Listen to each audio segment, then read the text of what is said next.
Okay. Then it's the next one down. Next one after that one. Brand. Go scroll down to 30 seconds. We're just getting it Wait till she situated, sees guys. it, Give me yeah. 1 second. Okay. Scroll more, right there. Okay. Wait till she sees it and then click. Yep, let me know. Nothing yet. Just 1 second. Mm-hmm.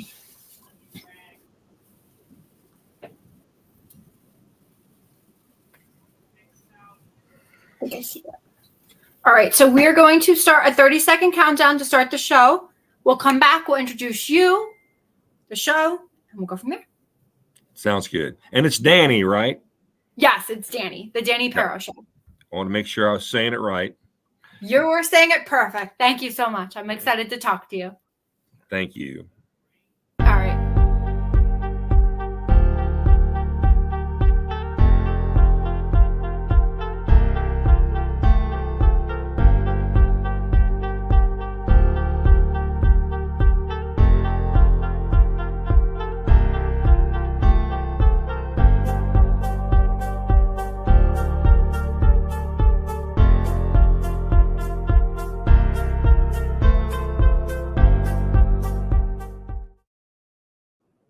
Good evening, everyone. Today is Tuesday, April 2nd, 2024. Welcome to the Dani Perro Show. We're in the home studio tonight. I'm just so excited to welcome my wonderful guest, Richard Lynch. I do want to appreciate Michael Stover. A huge shout out to him as well for being one of our amazing artists. He is such an amazing manager to a lot of artists that he's given us the opportunity to have previously on last month, this month, and upcoming months on the Dani Perro Show. So a great shout out to Mr. Michael Stover, and I'm excited to find out how you got a chance to know him later in the line down the show too, Richard. Hi, Dani. Hi, thank you so much for your time and your dedication. For you and Donna to be here today. We are excited to talk to you. And Well, thank you for saying. Thanks for having us. Hey, Michael Stover is an incredible producer, promoter, just an all-around great guy, and he works really hard for a lot of his artists, and I'm one of them. I'm thankful to be on board with Michael. Wow. He has an appreciation for the traditional country music that I play and perform and write, and we couldn't ask for a better promoter and a more of a gentleman that really works hard for us. Well, I love that. I think that's awesome. So, Richard, we're going to get started a little bit with yourself because besides us knowing that you're a musician, we'd like to know a lot more about you besides you being a musician. I'm sure there's so much, dedication in that involved with your interest as well. So when you were a kid, when did you first get the idea of maybe music was something that you liked, when it felt like the perfect niche? Well, I appreciate you starting out as a kid because that's really when I was influenced more than anything. My dad happens a lot with adults. Yeah, I have to start at the very beginning. So yeah, my dad was an incredible singer, entertainer.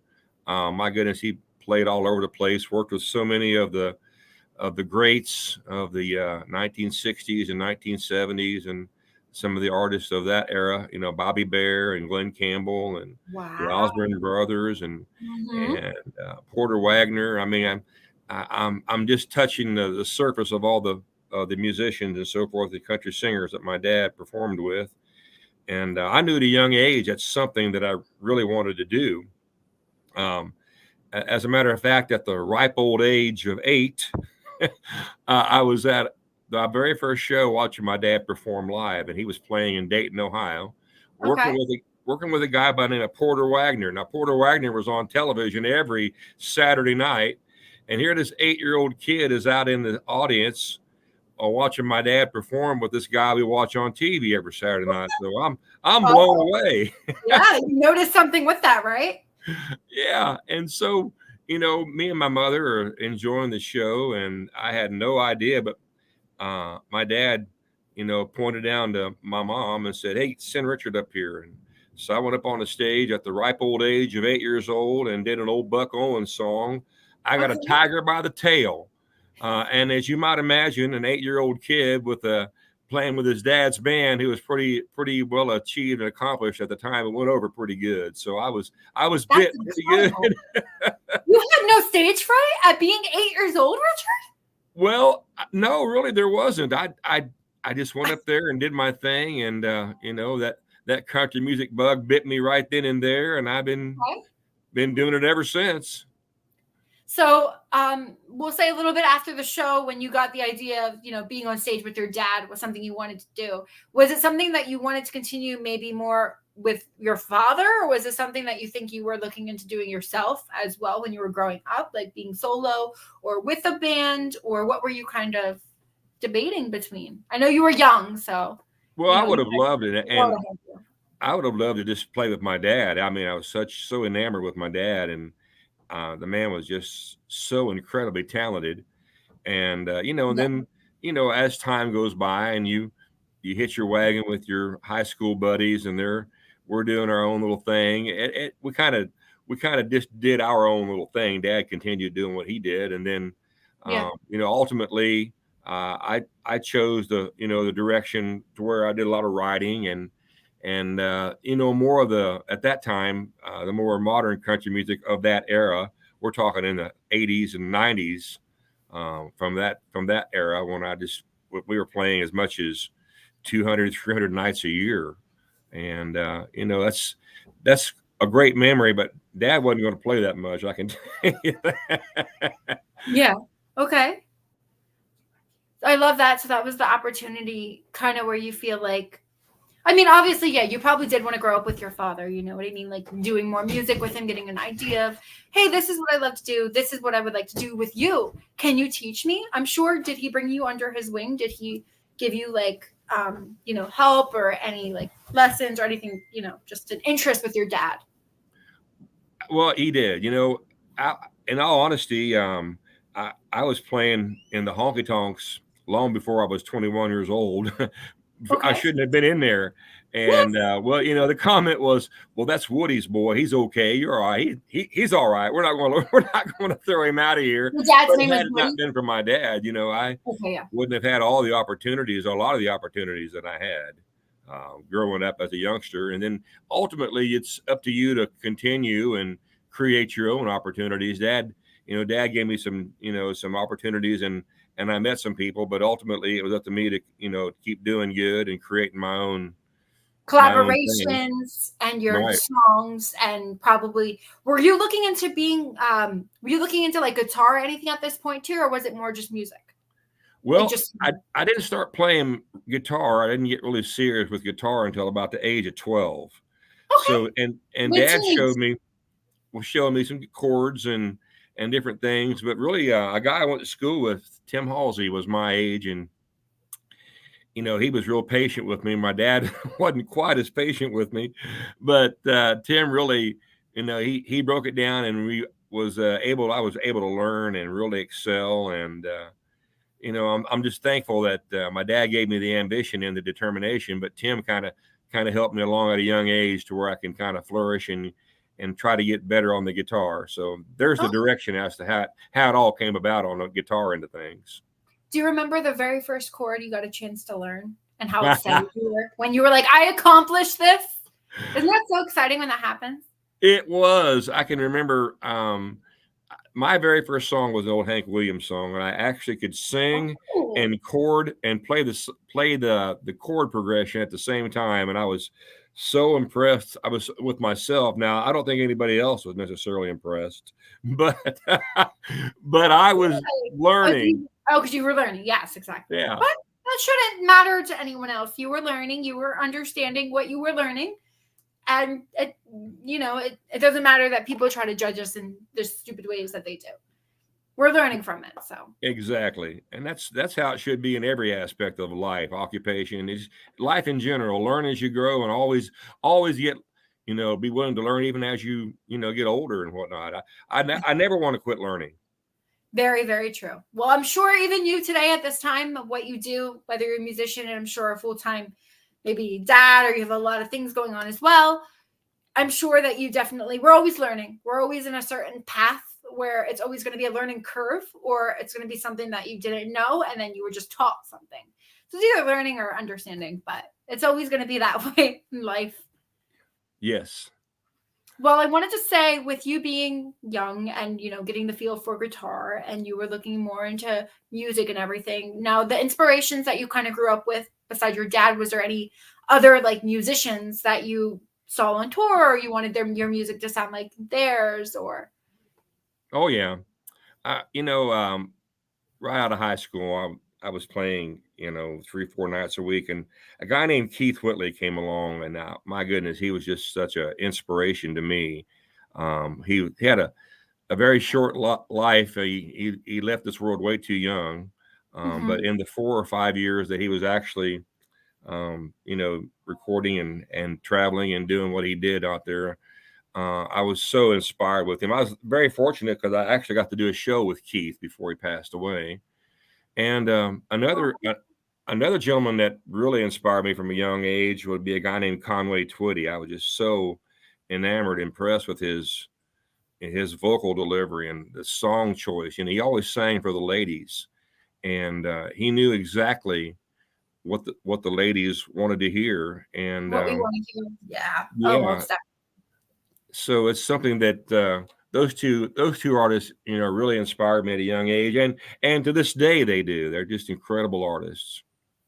Well, I'm glad they have great inspiration for you and the music that you're writing to this day. Well, thank you. It kind of gave me a little path that I could ultimately get on my own, but everybody has to have a start, and I'm tickled that ultimately I've became my own artist. I write my own songs, and of course we do cover songs on our show and so forth with the intention to entertain people with the songs they're going to be familiar with. Yeah. Well, yeah, but it's also nice to throw your independent music in there as well. So it makes them be like, you don't know whose song this is. And they're like, hey, I heard that before. That's Yes. me. It's like, just throw them off the whim, basically. Yes. It's amazing what's happened because in the last 12 years, I've been playing music. My first paid gig was June of 1978. So I've been doing this an awful long time. Yeah. And I got my very first song in a full-length movie here last year for the very first time. So I'm really excited about that. Oh my gosh, Richard, tell me more about that. Congratulations. That's beautiful. Yeah, what happened? How did this all come about? Well, I'm doing something similar to what we're doing right now. A gentleman by the name of George Buzzio, who has had a podcast out of New York City, was doing an interview with me, and he was really impressed that somebody was keeping traditional country music alive out there. Amen to that. That's really and he was really impressed with that, and he asked me to come back on his show again, and then I did the second follow-up show, and it was really a lot of fun. Well, a few months goes by, and I have a farm there where we live in Waynesville, Ohio, and I'm on the tractor doing some bush hogging work, and my phone rings, and I turn the tractor off, and it's George Buzzio, and he said, "Richard, this is George. I wanted to know if you'd be interested in writing a song for me. We're putting together a movie for a gentleman out of Hollywood. He's been a 70-year established stunt man. So he was in Hollywood for 70 years. That's amazing. And I said, what's the gentleman's name? And he said, Kim Kahana. Now, I wasn't familiar with Kim Kahana, but I was completely amazed with the concept of what they wanted to write a movie and do a song on his life. So I said I would be more than happy to look up what information I could, and I would ultimately, give him a shot and see if he liked my song. So I went home that evening and I learned all I could. And he was born way back in the 1920s, and he's still with us. He's 94 years young right now, or 95. I'm sorry. Okay. And he's still with us to this day. Is he still a stunt man? That's insane. Oh my gosh. What a great guy. And at a young age, he walked from New York City to California at the age of 13 on his own, survived the Great Depression. Oh my God. Was drafted into the Korean War, was actually shot down as a paratrooper. Oh. He survived that. He was actually shot, and he survived being shot. He got out of the Army and survived a plane crash where the other 32 members did not survive. Oh, man. And then he finally made his way to LA, and he got his first gig being a stunt man in a movie. And he worked from Charles Bronson all the way up to Arnold Schwarzenegger and everybody between, 300 major motion pictures. Yeah. Oh And my God, and that's incredible. as he was beginning to become, pretty notable in Hollywood, he would be interviewed by magazines and radio stations. And I was reading all these interviews with him, and he would conclude, after someone would ask him, he'd say, well, how did you do this? And how did you survive this? He would conclude each interview with saying, I guess I was right where I ought to be. And he kept saying right where he ought to be throughout all these interviews. And I thought, you know what? I think that's the direction I went. So I wrote the song right where he ought to be. Is that the name of the song too? That's the name of the song. I And had a it tells the feeling. story of his life. And I sent it to George, and George and the television crew was really excited about it. So we went to Nashville and recorded it. And because I just sent it to him with me and my guitar. Yeah, like And acoustically. he said, Yeah. I want you to get in the studio and record this. And ultimately we did. And they invited us down to Florida to do their premiere. So I Okay. got to meet Mr. Kahana and all the movie promoters and all the people in the movie and the personnel. And they had us in this beautiful plush theater. And it was quite an experience, to be sitting there watching this movie, and all of a sudden, you hear yourself on the movie come on the And you movie. hear your That was song. That's quite an iconic. experience. That's amazing. It That's really really is. the most amazing part of all of it is probably also the connections you got from it.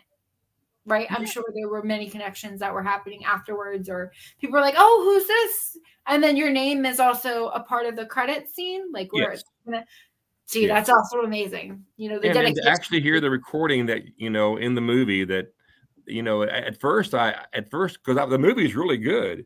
So I'm into the movie and I'm really enjoying the movie and completely forgot the reason I was there until I heard my music in the movie. I'm like, holy cow, this is really cool. And can you watch the movie? Like, is it out Yes. streaming wise, or more of? They're still doing some Film pitch festival? work and Okay. and different cities around the country. It's been aired in New York and California and Tampa, and I think in Texas. It's been aired in like a half a dozen cities. Okay, yeah, so you could get the idea of like what. Yeah, but it has not become a full-fledged public production as we speak yet. Okay, one of my good friends that are tuning in, Alan Greenstein, thank you again for tuning in. He wants to know, what is the name of the movie? Kim Kahana, the man who saved Hollywood. Kim Kahana, the man who saved Hollywood. Yes, That's an amazing title. and No, it really is. To think it all started from a gentleman doing a interview on a podcast as to where that ultimately landed for me. That just tells if you stay true to what you do and what you are, ultimately things happen. Just believe in yourself, surround people that believe in you, and it's amazing what this whole world will hand you if you just work at it. So we were talking a little bit as well about yourself and when you kind of started when you were younger and everything like that. We didn't get a chance to also talk about when you started recording your music for yourself, for your fans, family, Donna, everyone to tune in and get an idea of when you were first recording and writing your tracks as a musician or soon to be musician at this part. What was going through your head? Was this excitement? Was this, scared? Oh my God, would they like my music? Like, how did you feel about it? Just in the beginning process. I think apprehensive as a youngster would be a good word to use, because everybody wants their music to be liked or accepted or appreciated. So I really wasn't really sure. And there was a time I just, I wrote a lot of songs right out of high school. And then life kicked in, and I'm farming and I'm building. I've got several businesses and I'm playing music up and down the highway. And I left the writing aspect. I let it get away from me. I've only been writing about 12 years. Okay. In the last 12 years that actually I made, the adjustment where, hey, I'm going to get back in the writing aspect of things. Yes. And only in the last 12 years have all these wonderful things happened to me. Just because I decided that, I'm going to write my own music. And the first 3 albums I did, studio albums in Nashville, I just recorded, some wonderful writers out of Nashville. Billy Yates wrote so many songs for George Strait and George Jones and on and I on knew and his on. name, Billy And, Asia. and Billy produced an album for me, all his music, and I loved it, and I learned a lot from it. Yep. And another incredible producer did a lot of songs for me. But I realized, I can sing other people's songs or I can have my own. Okay. And then but I still wasn't really sure as if my music was that good or not. So on my 4th full-length studio album, a guy named Edgel Groves produced it. He's out of Atlanta, and produced the album. Country. Yeah, and he produced the album was called Mending Fences. Okay. And Edgel asked me, he said, "Richard, we got 8, 9 tracks here, 10 tracks of songs that other people have written for you. Have you got anything of your own?" Oh, And okay. I said, "It just so happens I've got a couple here that I've written that I think are good. Would you consider listening to them?" And he said, "Absolutely." Awesome. So I played them for him, and he said after hearing them, "They're going on your album." So that gave me That's perfect. confidence. Yes. That gave me inspiration, because now on my 4th full-length album, I've at least got 2 of my own songs on there. And ultimately, those 2 particular songs did an immense amount of good out there, and I got a lot of play and a lot of recognition from those 2 particular songs. So once again, it's building my confidence level.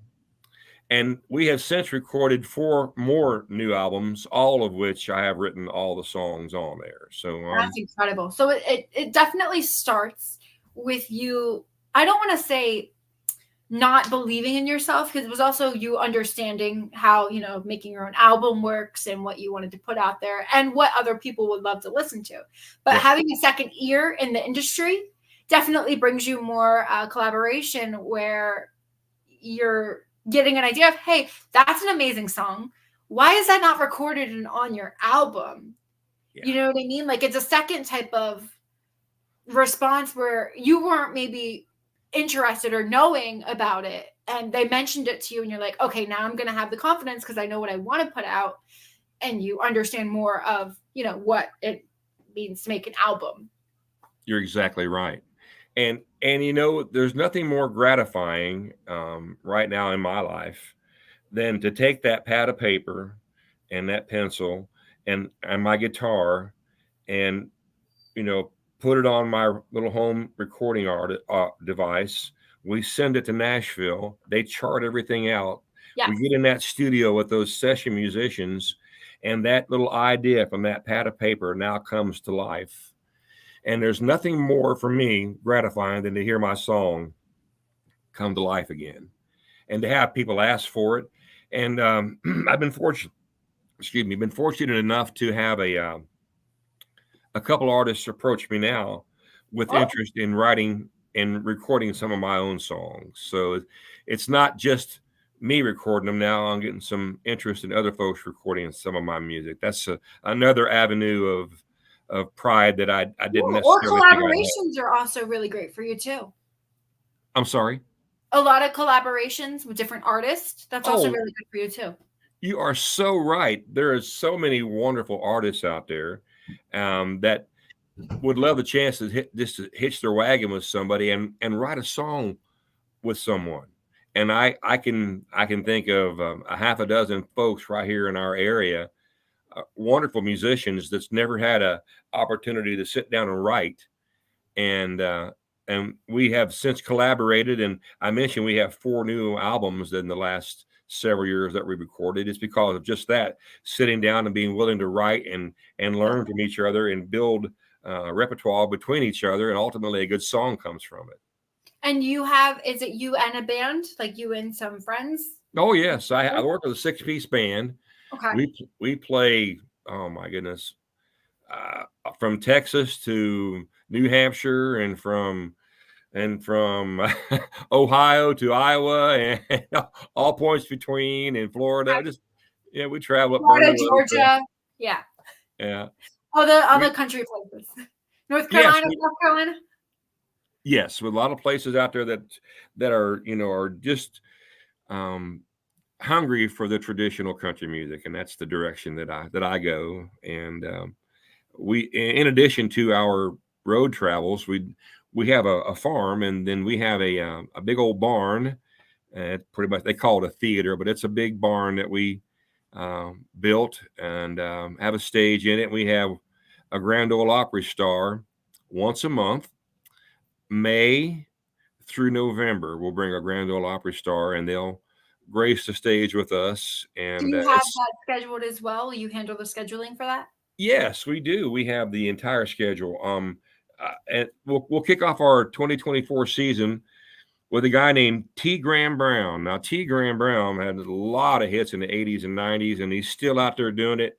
And we're tickled to have that's May the 18th. T. Graham Brown's coming. Okay. And on June 22nd, Mr. Ronnie McDowell. Ronnie had a ton of hits back in the 70s and 80s. He'll be with us June 22nd. Wow. And the daughter of George Jones and Tammy Wynette, Miss Georgette Jones, will be at our property at the farm in July the 20th. What an incredible artist she is. A 90s artist that had some really big hits. His name is John Barry. He'll be at our farm. I'm sorry? I've heard of him. August 10th, he will be at our farm. On August 10th, John Barry. This is probably my personal favorite. I love all my artists, but Jimmy Fortune, September 28th. He worked with the Statler Brothers. What a great singer, songwriter. You talk about an inspirational artist. Jimmy's incredible. He will be at our barn September 28th. And then Dallas Wayne. Now, you may or may not know that name, but Dallas works for the for Willie Nelson's Roadhouse. They're on XM radio. Okay. He is a disc jockey who also sings and writes and plays country music all over the country. You don't know any of that stuff until you know the person. It's crazy. It's all hidden. Exactly. So he will be gracing the stage at the Keeping It Country Farm October 19th. And the final show of the year will be myself and my band. And what we do is we, throughout the country and throughout the years, we have met a lot of independent artists that are doing the same thing that we're doing, keeping traditional country music alive and recording it. We'll bring a half a dozen of the best country artists out there, and they will grace the stage with us in November 2nd of the 2024 to conclude our season there at the farm. So I wanted to ask, I know you have somebody, David Sayers, who's calling your name, Richard. David Sayers? Did I hear you right? David Sayers. Yes. There's a comment right here if you can see it. Oh, Dave. Oh, I see it there now. David is a fella from our area there around the Waynesville area, Waynesville, Ohio area. And if you're wondering where Waynesville, Ohio is, it's about 30 miles north of Cincinnati, maybe 15, 18 miles south of Dayton in that southwestern part of Ohio there. And David is an old Waynesville boy who's been known to frequent some of the places we play. Hey, David. Another person. We're getting Justin Perry, 11-2 Sweet Boy. Well, my wife makes reference to him as Sweet Boy, and I have a different reference than that. Just kidding. Now, Justin is an incredible artist, singer. He will grace the stage on the farm as well in that month of November. Okay, so he's tuning in for that. That's incredible.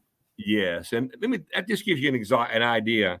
You know, there's an awful lot of people out there that are very talented, quite capable, and don't necessarily get the opportunities that they should. And if I may get wind of them or become friends with them, I'm going to give them an opportunity to be on that stage. So that's something I really enjoy doing. I love that. And you know what? Same with what you just said, Richard. I give them the opportunity when they're on my show. I get the opportunity to interview a lot of independent musicians around the world that didn't know that they had something incredible to share with the world. Or maybe they were just scared and they're a musician, but they're still putting themselves out there. They don't have an album. I mean, I've had musicians in the beginning of my career where they're still learning how to create an album. And they actually asked a lot of questions where they were like, could you help me? Do you know how to do this? Can you direct me with this? Do you have a great person that could reach out to me like this? And it's all connections and collaborations. And I feel like that is huge in the industry. So that's the reason I have my show, being the Dani Perro Show, because I like to give a platform to a lot of people that don't get the opportunity, especially if it's a radio station that anyone listens to or they know who the radio show host is, but they're only having celebrities. They're only having cooks and, different opportunity and categories that other people don't have. So I give them that opportunity. Well, what you just said resonates with me very well. Getting back to my dad never knew a stranger. He was just an old Kentucky boy who loved everybody. And I learned at a young age, because he had such an incredible following. And I learned that, if I just kind of learned from my dad, because he treated everybody so well. And whether they knew him or not, they thought they knew him. And if you treat people good and you willing to hug their neck, shake their hand, come out and be part of their life for that hour or that 2-hour show or whatever that they get to see you, it's amazing what a little bit of personality will ultimately do for that artist's career, because the people, whether they really know you or not, they think they do, and they want to support you. But just be personable to people, help people, show people you care, and you would be amazed how that ultimately helps you in the long run. And I just think it's fun because I also love the opportunity to have a little getaway where I can talk and interview people on the side, because I love to talk. Whether or not I have ADHD, this is something that I feel like I was born to do. And you do whether well. it's talking somebody's ear off or interviewing, I could do it as a win-win both ways. It's a score. And isn't it nice though that you don't necessarily do it for the recognition, but when you hear a pat on the back, or hey, nice job, Dani, or even hey, I got to learn about this artist because of you. You're doing so much for so many. Exactly. Yes, it's very mind-boggling. It's actually really exciting because, as we mentioned a little bit in the beginning of the show, and other people that are tuning in as well that didn't get a chance to listen, I recently got you as an amazing artist from Michael Stover. Now, we'll mention him in a minute. But with that being said, he gave me so many artists. I think because of him, we're booked up to we have about 28, 29 artists from him alone. Obviously, you're one of them. That's why you're on the show. But because of him, I'm just I'm blown away, because I appreciate him trusting me to have all of his artists. And I'm excited to encounter new relationships and collaborations and more of having their music on my father's station here on Hamilton Radio, and getting the opportunity to just be out there all over the world for the world to hear someone where they didn't know that maybe their music could be listened to. So I just love that opportunity. And like I said, I'm so excited for you today, especially. Well, and the fact that you've made a connection with Michael Stover, I can testify he will not send you a bad artist. He will send you a class act. I promise you that. He will send me the musicians where I want to say they're working really hard. The music is super catchy, fun, loving. And the artists themselves, like yourself, very sociable, outgoing, easy to talk to, kind of know the way around the industry. So it makes it a lot easier that way, in terms of just getting a person that just created an album and they don't know how to interview yet. But I'm their very first interview. There's many different types of that. So I'm sure I'm past that with a lot of his artists, but I still love the opportunity I get a chance to, get that. As an artist, I'm grateful that there's people like you that's willing to step up and help people. I've been doing it for an awful long time, but that's all well and good. But now I can say, hey, I know this lady named Dani, and you may want to check her out because That's so sweet, Richard. Don't Well, worry. I'll it's send true. people your way. You can send them my way. You understand. absolutely. We all, That's the networking part. if we help each other along the way, it's amazing what we can accomplish, isn't it? Definitely. I want to say thank you as well because we have Christina that's also tuning in. She'll be one of our guests on the show previously. I think she's also another manager that gave us a whole bunch of artists that we're going to be getting a chance to listen to this past couple weeks. An East Coast promoter as well. So she's tuning in. So maybe she'll get some of your music too, Richard. You never know who's listening into their show tonight, you know? Yes, ma'am. You're right. Big shout out So- to Christina. I wanted to give you the opportunity. We talked a little bit about your farm. Mhm. Now you're an MC for that as well. Do you host it? Yes. Because you're the one that books for it, hosts it, and probably sets up everything right each month. Yes, it's a working farm. We have horses and we bale hay, and it's a beautiful setting. It's around a big beautiful pond. It has a wraparound porch, and we can Beautiful. actually sit 400 people in the barn. And there's plenty of parking. It's actually when people come for the first time, I hear a lot of comments is like, oh my goodness, this is how I was raised, or this is like my grandma and grandpa's place, or something, how they make an immediate connection with the farm and the barn. There's not necessarily a whole lot of us farmers left. There's quite a few, but 30, 40 years ago, it was more prevalent than it is now. Yes. And a lot of people come and they have some kind of a youngster or a young inkling from a farm, and they immediately are attracted to this farm and this barn because it brings back a good memory of their parents or their grandparents or something to that effect. Or like a nice country type of scene. And then they wants to have all the time. And then they come for the music, and they ultimately, the barn's almost as big a draw as the music. So it's pretty amazing. I love that. I think that's amazing. So we talked a little bit about the amazing events that you have upcoming for that. Now, on your website where you have your upcoming events, it isn't mostly just the barn show, correct? It's also you with your upcoming events as a musician. Yes, I mean, what we do, we'll promote all the shows we do. We do a lot of festivals and fairgrounds, and we'll do some private events, but we do a lot of outdoor activity events, concerts as the weather warms. Starting in May, our schedule really picks up, and it gets absolutely crazy. June, July, and August. Okay, so your events start in May. Is it when it's warmer? Well, yeah, on the outside shows we do.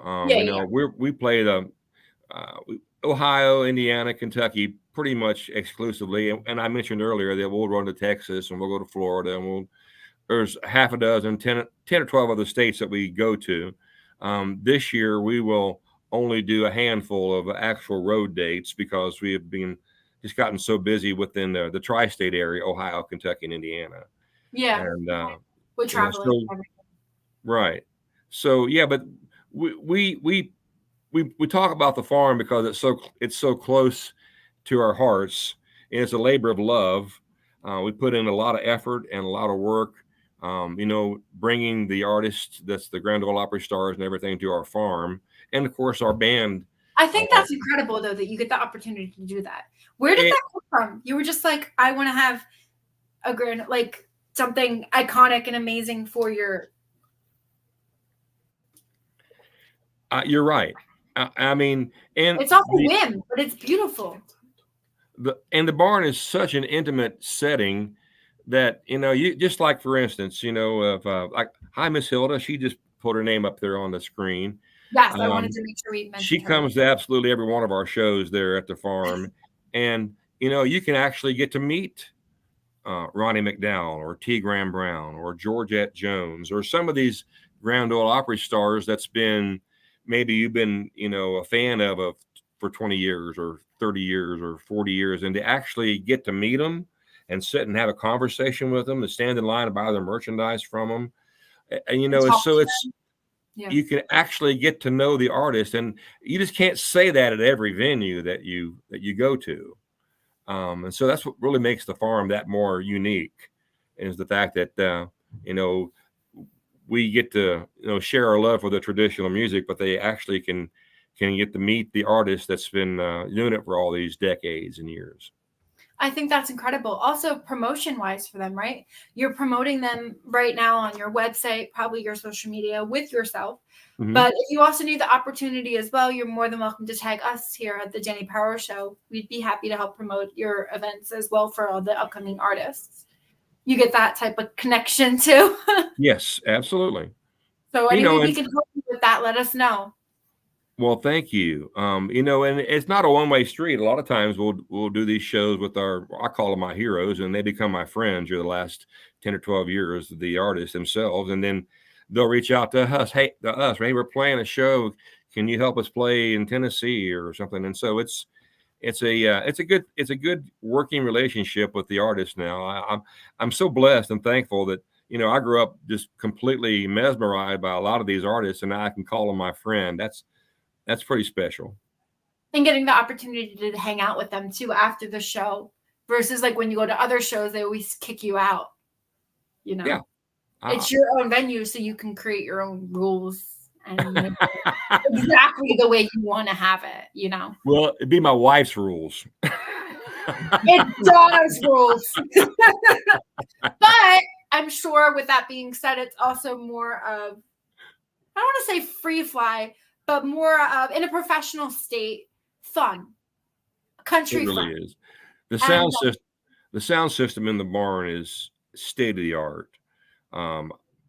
I have a sound man who's also my bass player, Mr. John Haney, and he has worked with some of the most biggest names in the industry, running sound for them. So we're very fortunate to have John in the band and to provide the sound in the barn there. It's absolutely amazing. It's the artists that come there are just in disbelief at the sound in the barn. We have another amazing person here, Eric Ziegler. He's also a priest or pastor, if I'm not mistaken.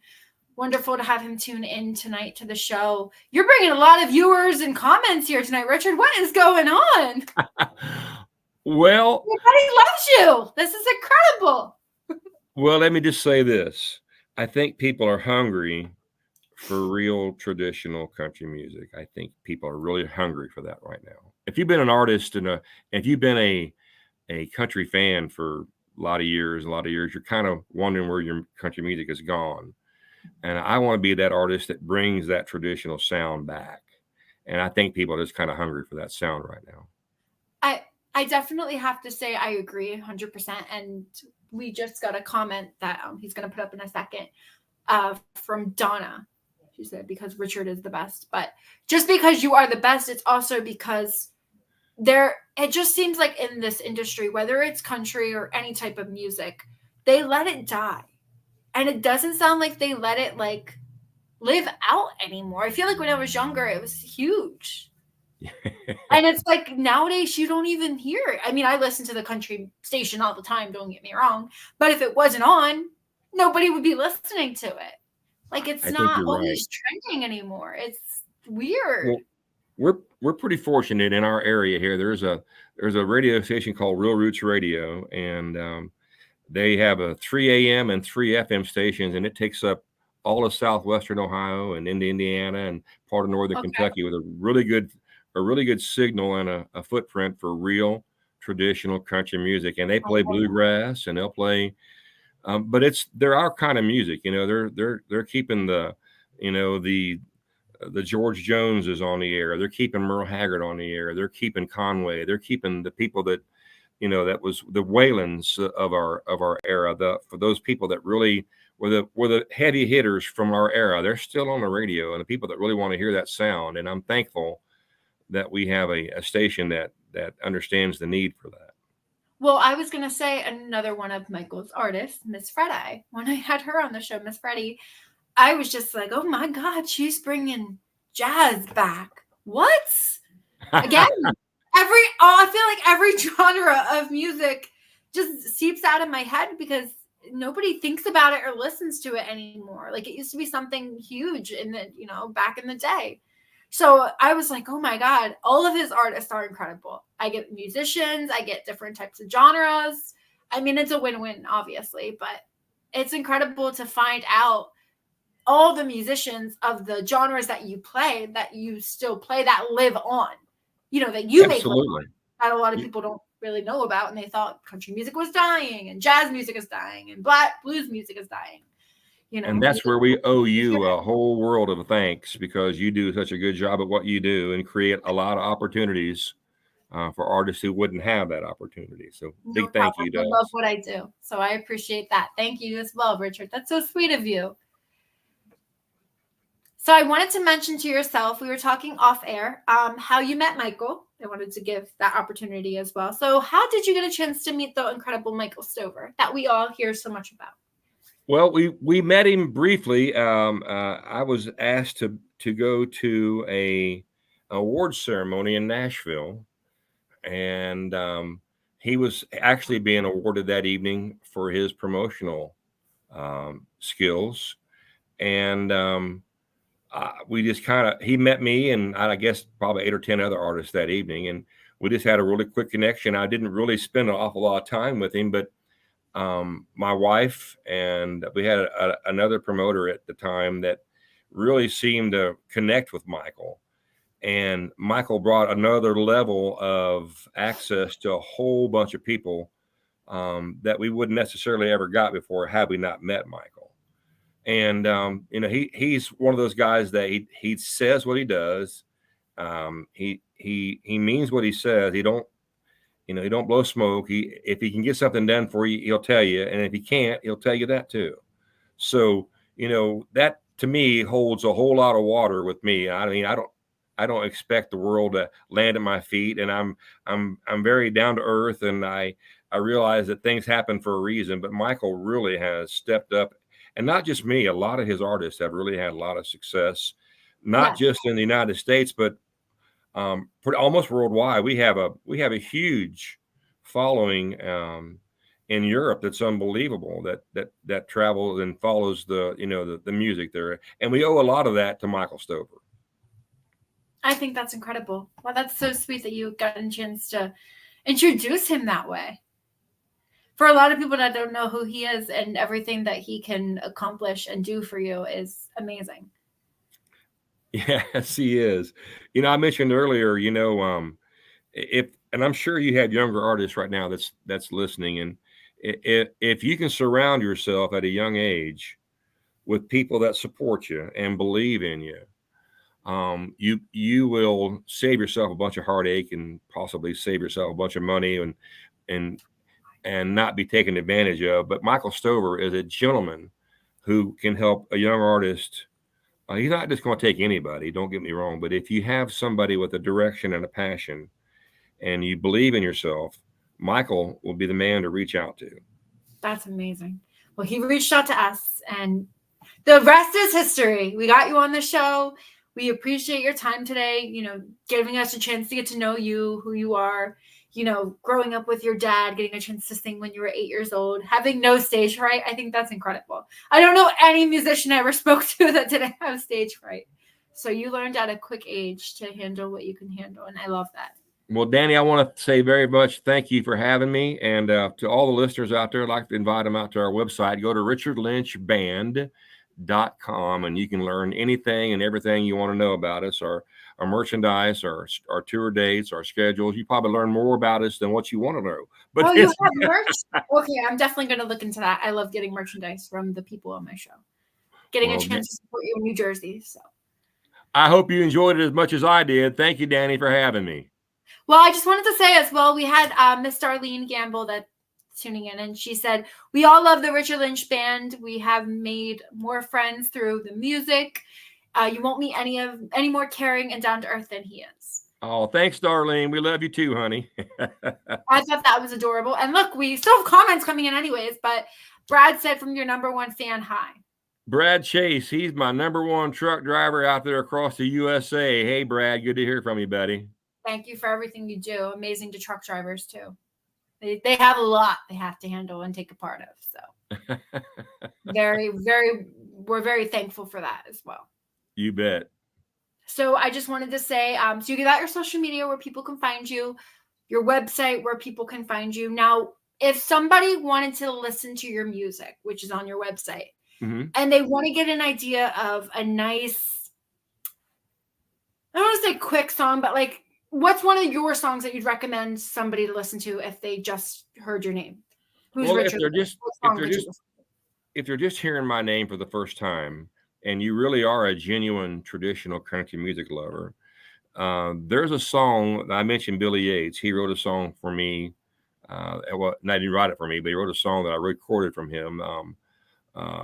It's called "A Better Place," and it's country to the bone, steel guitar, just incredible background vocals.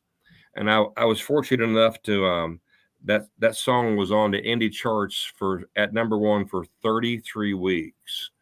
I don't think that's been surpassed um, that I know of. Maybe it has, but that's to me I was blown away. But that if somebody asked me, what would be a song that would kind of show you where my roots and my foundation comes from, that song would sum up how heavy and how much I love the traditional sound. And a song called "A Better Place." And what would your second song be if you want somebody to understand the type of music that you're singing and what it means to you? Well, I'm going to say one of my songs. There's I'm getting to where I got to stop and think now. I've written over 100 songs now, and in the grand scheme of things, that's not a lot of songs, but it's starting to be a lot for me. It is. Of course, it's a lot. Yeah. But I have a song out called "Rodeo Town" that is such a fun song. It's just fun to sing. It's fun to listen to. It paints a picture of a guy and a gal. He falls in love with a lady out there in Reno. I mean, it's just one of those great old songs that you just when you hear it, you're tapping your feet, you're stomping your feet, you're having a great time, you're clapping your hands. It's something you just connect with. I enjoy playing. It's a really good crowd favorite song to play too. So everybody in the comments are saying American Proud. Can I know more about this one? American Proud. Let me tell you, I am so patriotic. I love our country. You will never meet more red, white, and blue through and through guy than me and the band members.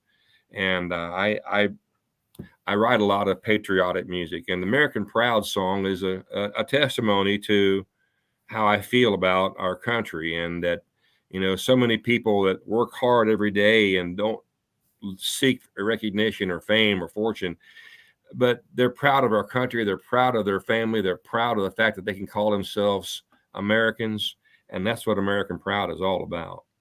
Wow, that's beautiful. And did this just happen because you wanted to write something similar to you being patriotic? Can you say that again? I'm sorry. Yeah, no problem. When you were writing the song, like musician-wise for yourself, was this something that you wanted to write because you were so patriotic? Well, Something I wrote the song world? with thankfulness that Donald Trump got elected. That's the song's about 5 years old now. Okay. I was just tickled that Donald won that day. Okay. And it made me a proud American that, there's enough Americans out there that still see the value of a hard worker, somebody that don't ask for anybody for anything. They get it on their own. They have a determination and an expectation of being able to raise a family without being worried about crime. So I wrote the song really as a testimony and thankfulness that Donald Trump got elected. And I'm a true and blue all-American guy who sees things through maybe not necessarily a wide prism, but I see things of how things are done in realistic life. Of course we do. Political wise too. And our great country is in trouble right now, and we need to have people understand how important it is to be American and be proud that we're American. And if we can support our values and our police officers, our military, if we can support the people that support us, I think we'll get along just fine. That's just me. No, it's very, very true what you're saying. You're making me want to sing the national anthem or something. I'm so dramatic right now. It's like if you just have that in the background or like the flag behind me or something, you know. See, you're awesome. That just tells me that Mr. Stover hitched our wagon together with people that appreciate what I appreciate. So I'm thankful for that. Well, here, us here at Hamilton Radio, the station my dad has as well. He's had it since I was born with me and my sister, and she's 30, I'm 27. So he basically just had this station for us growing up to listen to a lot of independent artists and musicians and a variety that you don't hear on radio stations nowadays. You don't even hear that much on like Sirius XM or like any of the big radio stations. So I feel like eventually we have to give the opportunity to a lot of other musicians because everybody's struggling for the same exact thing. And it's unfair on the struggle in this world. So you just got to give the love where you can. Well, the music business is not an easy business. Not at all. I've been doing it for 45 years, an awful long time. Yeah. And of that 45 years, only the last 12 years or so have we had national and international acclaim. And, and that goes back to what I said earlier. If you find somebody that believes in you and wants to support you and wants you to succeed, my wife, Miss Donna, she is my biggest fan. There's no question about it. And she wants to see, our kind of music get heard. And she wants to know that, and she knows if it comes from me, it comes from my heart.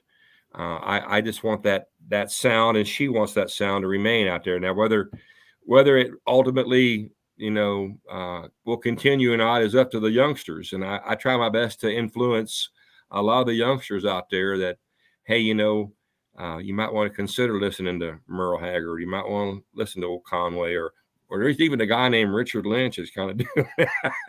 No, the Richard Lynch band is where it's at. So, and I do believe I'm seeing some youngsters really kind of, come around. We see some youngsters that's coming to the shows, and they're interested. You're influencing them. That's an amazing craft as a musician. That's what you want to do. Absolutely. And you want to show them the roots of country music, not exactly everything that they're listening to on the radio now, which obviously is still good, but you want to show them where it started and how this can still live if we let it. I don't want to let country music die. And I feel like not even the industry, it's just so hard. There's not a lot of hard country just roots anymore. It's impossible to find besides talking to you. Well, thank you. I'd like to say one thing that I didn't see coming. I want to say hi to Carol Sandy. Hi, Carol. She's listening right now. But I've wondered, I said, what would it take to get traditional country music back in the mainstream of things? And I was watching the news yesterday, and Beyonce has recorded a country album doing some covers of Dolly Parton, like Jolene. And I have to say, I didn't see that coming. So, if Beyonce can reach out there and maybe establish some interest in real traditional country music, I just became a big Beyonce fan. I didn't think I'd ever going to say that, but it's true. Well, to go to album, it's a nice type of music that she puts out there. I think she has a mix of everything, though. It's not just country. I don't think it's like pop, rock, like rap or anything. But the country music part scene of it is nice. And you're right. Things change every single day. We never know what's going to happen. I mean, today, Beyonce could be singing country. You can get a rapper to sing country. All the people could turn into country artists. We have no idea. So. Right. Well, I was completely blown away with the fact that she has come out with a country album, and I was pretty impressed. I mean, I heard part of the old Dolly Parton song, Jolene, and I'm like, wow, that's good. Yeah. So you never know who's going to save country music. Maybe it'll be Beyonce. Who knows? Well, as long as she brings it back root-wise, that would be more of saving it than what's always trending on the radio. But it's still a huge props to her for doing that. That's amazing. Dani, you're exactly right. Thank you for saying that. You're welcome, Richard. I have to say thank you as well to you and Miss Donna behind. I really appreciate you guys giving me the opportunity to interview today. Stay safe with the weather that's going on as well in your state as well. We want to make sure you guys stay safe and stay secure. But I have to say the audience loves you tonight. My chats are still blowing up at this time. Do we have any last minute comments or anything you wanted to say about tonight? Well, I just want to say thank you, first of all, for letting me be part of your show. And, anytime, if anybody happens to come to one of my shows and they've happened to have seen this interview, please tell me, because I want to shake your hand, hug your neck, and say, hey, make sure you check out Dani because she's cool, man. She's Oh, that's so sweet. Thank you. Thank you, The Dani. sweetest thing you could say, but I appreciate it. I really do. It's amazing getting to know you. I mean, I'm excited for your upcoming music, your upcoming gigs that you have going on at your farm and, yourself touring. Hey, if you're ever around New Jersey, New York area, let us know. We're in New Jersey. So. We did a podcast in New York City. Never say never. You might see us in New Jersey. You never know. Well, if you're ever in New Jersey, we'll make sure you're in studio for the interview. You can count me in. Thanks, Dani.